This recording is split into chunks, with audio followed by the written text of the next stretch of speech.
84 कोसीय परिक्रमा का आज तीसरा दिन है। रामरेखा नदी के तट से सुबह 6 बजे हमने यात्रा आरंभ करी। ठाकुर जी एक वट वृक्ष के नीचे विराजमान थे। वहाँ से भक्तों के साथ आगे चलते हुए हमने वट वृक्ष की परिक्रमा की और अपनी यात्रा को आरंभ किया। वहाँ से धीरे धीरे हमने अपनी यात्रा आरंभ की। थोड़ी दूर आगे जाने के बाद गांव के कुछ लोग हमारे सामान के लिए प्रस्तुत हो गए।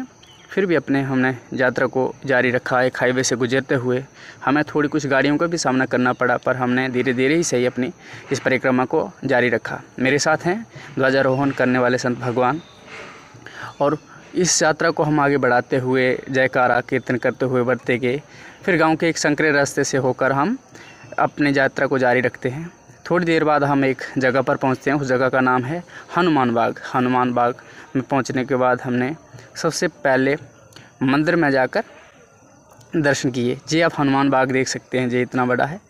जी हनुमान जी का बाग है। भगवान राम ने उनके नाम से इसे रखा है। अंदर जाकर सबसे पहले हमने राम सीता जानकी के दर्शन किए। फिर हमारे जो ठाकुर जी हैं साथ में राम सीता जानकी, उनको विराजमान किया। उनको विराजमान करने के बाद जो भजन कीर्तन करने वाली मंडली थी उन्होंने भजन कीर्तन आरंभ कर दिया। साथ ही जो संत भगवान भोजन पकवान बनाने के लिए तैयार थे उन्होंने भोजन पकवान आरंभ कर दिए। जैसे ही भोजन प्रसादी तैयार हो गई तो भक्तों और संतों के लिए भोजन परोसना आरंभ कर दिया।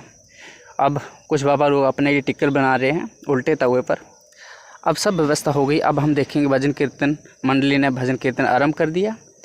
फिर हम राम सीता जानकी के दर्शन करते हैं और साथ में जो ठाकुर जी हमारे साथ हैं वो विराजमान कर रखे हैं।